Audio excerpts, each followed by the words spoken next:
ഒരു അടിപൊളി ബ്രേക്ക്ഫാസ്റ്റ് റെസിപ്പിയാണ് ഇന്നത്തേത്.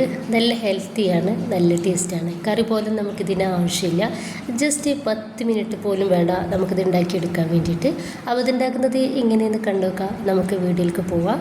കണ്ടിഷ്ടപ്പെടുവാണെങ്കിൽ നിങ്ങളുടെ എല്ലാ സപ്പോർട്ടും ഉണ്ടാവുക.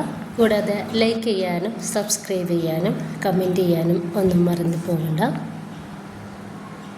ഇതിന് വേണ്ടിയിട്ട് ഞാനൊരു മിക്സിയുടെ ജാറിലോട്ട് 1 കപ്പ് വെള്ളം ഒഴിച്ചു കൊടുക്കുന്നുണ്ട്.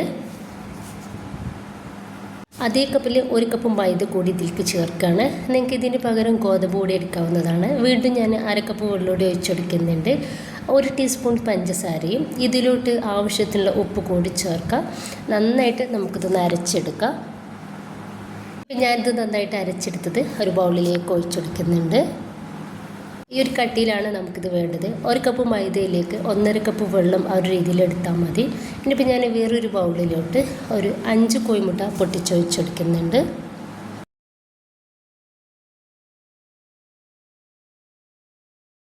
ഇനിയിപ്പോൾ ഇതിലോട്ട് ഒരു സവോളയുടെ പകുതി ചെറുതായിട്ട് അരിഞ്ഞെടുത്തിട്ടുള്ളതും അതുപോലെ തന്നെ ഒരു തക്കാളിയുടെ പകുതിയും പിന്നെ ഒരു ചെറിയ ക്യാരറ്റ് ഗ്രേറ്റ് ചെയ്തെടുത്തിട്ടുണ്ട്. അതുപോലെ തന്നെ ഒരു ചെറിയ ഉരുളക്കിഴങ്ങും ഇതുപോലെ ഗ്രേറ്റ് ചെയ്തെടുത്തിട്ട് വെള്ളത്തിലിട്ട് ഒന്ന് കഴുകിയെടുത്തിട്ടുള്ളതാണ്. അതുകൂടി ഇതിലേക്ക് ചേർക്കാം.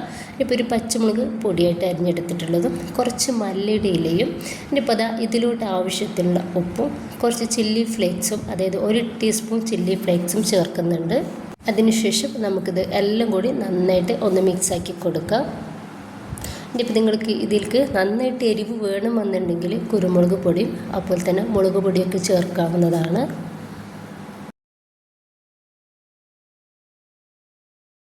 നന്നായിട്ട് ഒന്ന് മിക്സാക്കി എടുത്തിട്ടുണ്ട്. നമുക്കിതൊന്ന് മാറ്റി വെക്കാം.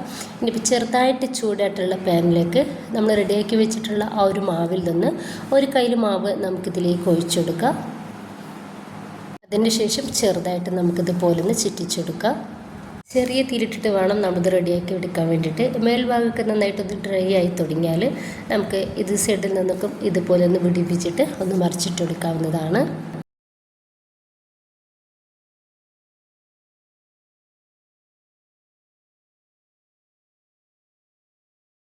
ഒരു 2-3 പ്രാവശ്യം നമുക്കിതുപോലെ ഒന്ന് തിരിച്ച് മറിച്ചിട്ടെടുത്തിട്ട് റെഡിയാക്കി എടുക്കാം.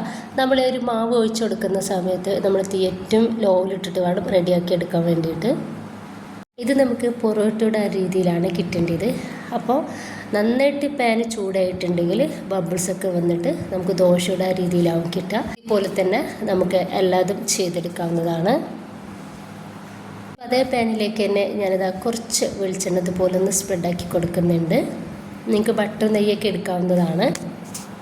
അതിനിപ്പോൾ നമ്മൾ റെഡിയാക്കി വെച്ചിട്ടുള്ള ആ മുട്ടയുടെ മിക്സിൽ നിന്നും 2 കയ്യിൽ ഞാനൊരു പാനിലേക്ക് ഒഴിച്ചു കൊടുത്തിട്ട് ഇതുപോലെ ഒന്ന് ചെറുതാക്കിയിട്ടൊന്ന് പരത്തി കൊടുക്കുന്നുണ്ട്.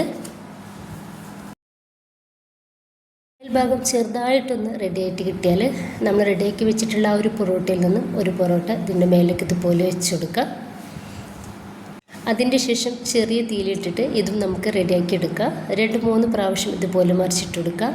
കോഴിമുട്ടൊക്കെ ആയതുകൊണ്ട് തന്നെ വേഗത്തിൽ തന്നെ ഒന്ന് റെഡിയായിട്ട് കിട്ടും.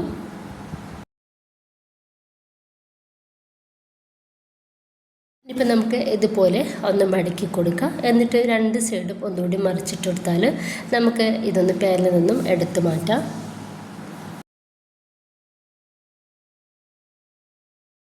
ഇതുപോലെ തന്നെ നമുക്ക് എല്ലാതും ഒന്ന് ചെയ്തെടുക്കാം.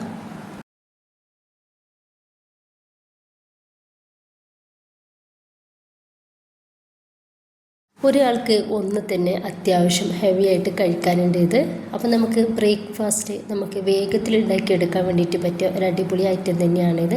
ഇത് നമുക്ക് ഡിന്നറായിട്ടും ഈവനിങ് സ്നാക്സായിട്ടും ഒക്കെ ഉണ്ടാക്കിയെടുക്കാവുന്നതാണ്. അപ്പോൾ എല്ലാവരും ഉണ്ടാക്കി നോക്കുക. നിങ്ങളുടെ അഭിപ്രായങ്ങൾ അറിയിക്കുക. ഇഷ്ടമായിട്ടുണ്ടെങ്കിൽ നിങ്ങളുടെ എല്ലാ സപ്പോർട്ടും ഉണ്ടാവുക. ലൈക്ക് ചെയ്യാനും സബ്സ്ക്രൈബ് ചെയ്യാനും കമൻറ്റ് ചെയ്യാനും മറക്കണ്ട. ഇൻഷാ അല്ലാഹ്.